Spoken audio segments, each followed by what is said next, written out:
It wasn't so long ago that all communication or most communication was done either through a voice or when you can see somebody.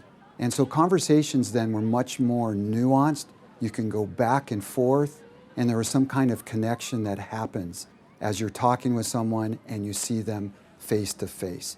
What's happened with social media now is that people are expecting to be in contact with people all the time.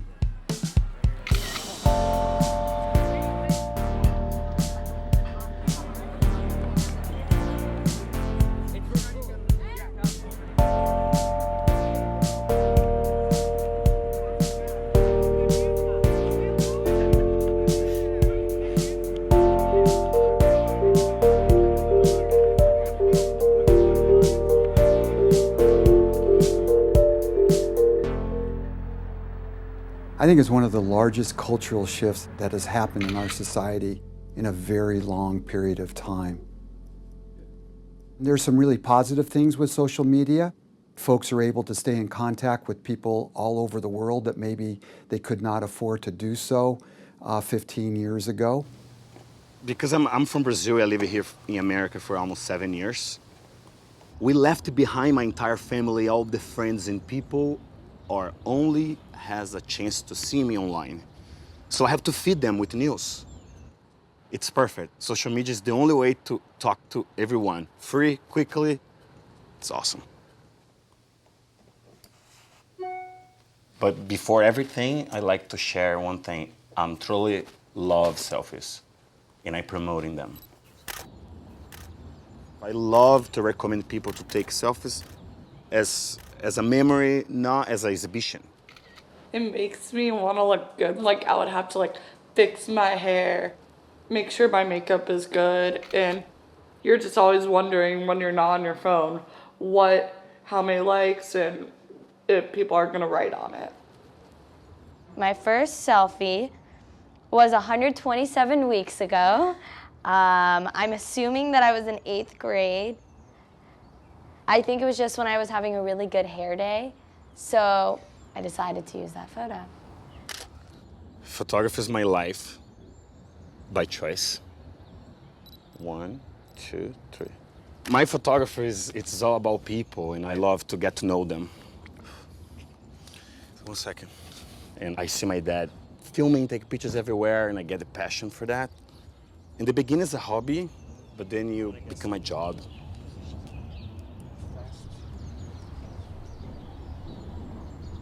I use social media as something to show people what I'm doing. Like, for example, on Instagram, if I'm doing something cool, like, I don't know, the neon dash run, which I did like 2 weeks ago, I posted a photo of it, and then people were like, oh my God, that's so cool.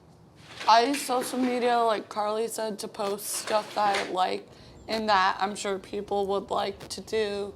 Maybe they would be like, oh my God, maybe I could hang out with Taylor, or I can be her friend.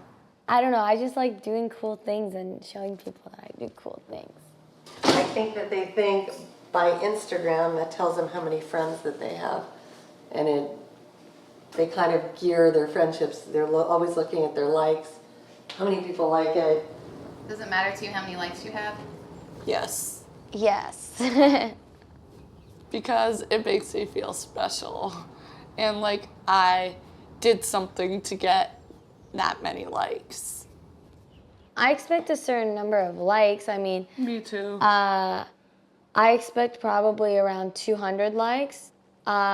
Sometimes I don't get that. If I get 10 likes for people I really, really care about, is a big deal for me. I love to do a post every day, but I don't get hurt if I don't get a lot of followers.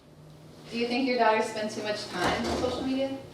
Well, one does, but she's getting better at it. She was, and she was getting nothing done, so we've kind of limited that. The other one, I see her late at night when she's supposed to be asleep with the phone on. So, yes, both of them. I don't feel that I'm addicted. I do feel that I use it sometimes.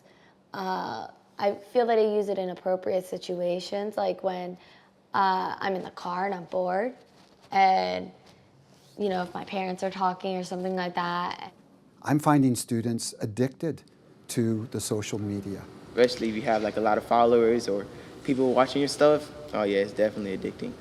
I know people that they can't stay like an hour without their cell phones. They just start freaking out, you know, like if it's a cigarette or something, they just like shake. Oh my God, I need to know what's going on. I actually had to unfollow my sister on Twitter just so I so I wouldn't get all her constant stuff from her. I love her, but I had to unfollow her. Sorry, sis.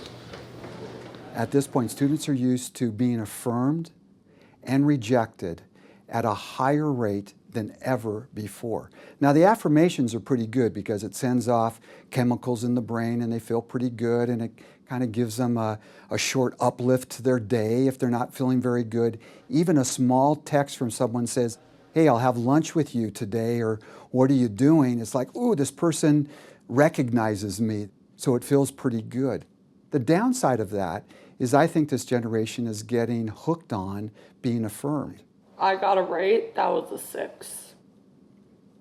They rated me, and it was a guy I knew really well. Like, he was my friend, and he was like a 6, and he didn't like mean it as a joke. He meant it like really. I was like, made me feel sad.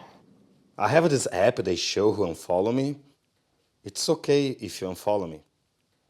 But if you unfollow me, don't ask me how I'm doing, because you already show me you don't care. Do you know what I do? I'm following you too. That's how it works. And they show who block me too. I don't even want to say hi on the street. 1 people block me. It's okay. I don't know what it is, so fuck. So how would you know if someone is addicted, you know, from a psychological standpoint? Is it interfering with their sleep? Is it interfering with their tasks at hand, which might be school or work? Is it getting them in trouble in any sort of way? Taking a selfie with Let's Carly. go. We gotta get ready for No, dance. we gotta do it perfect. Come on, George. Seriously, you have to get ready. You're No. gonna be late. Taylor, I don't like that one. Carly, let her get ready. You also find people distracted. That's good, that's good. Wait. You one more, deleted one more, it. one more. I'm gonna take your phones away. I think it can take over someone's world. All right, enough. Come on. Proof of that is, again, to ask, can you enjoy yourself when you're not connected to your social media? I'm sorry. What did it say again? 1 second.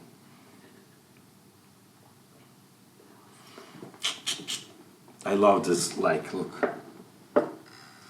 What's the future of social media? What do I see? Giant. First of all, it ain't going away. I'm wondering if things are going to come back around to more social interaction, less electronic interaction. Hopefully that'll be the case. I think we need to move that way. I think it might get worse, to be honest. 10 years ago, I don't know how long, we started MySpace, but who knew that we could take MySpace and turn it into Facebook, Instagram, Snapchat, Twitter. The day that they get engaged, it's gonna be a text with like a picture, an icon of a ring, and that's it. I think people are losing a lot of the deep contact with each other, you know, and what I see right now, that's where the social media is going. It's supposed to connect everyone, and I just think everybody is like disconnected. Well, I'm wondering about the future as well. I just don't think there's any science out there that's saying this is completely safe. You have to be real careful about cause and effect. On one hand, I start to feel a little bit critical and go, man, they should be out there playing and doing that. And I still have that sort of critical voice a little bit. But I'm also thinking, what is this person going to be like in 20 years? And how is this going to be helpful for them in whatever career that they have? So they're really building a type of fluency in a language that I think this upcoming generation is going to need.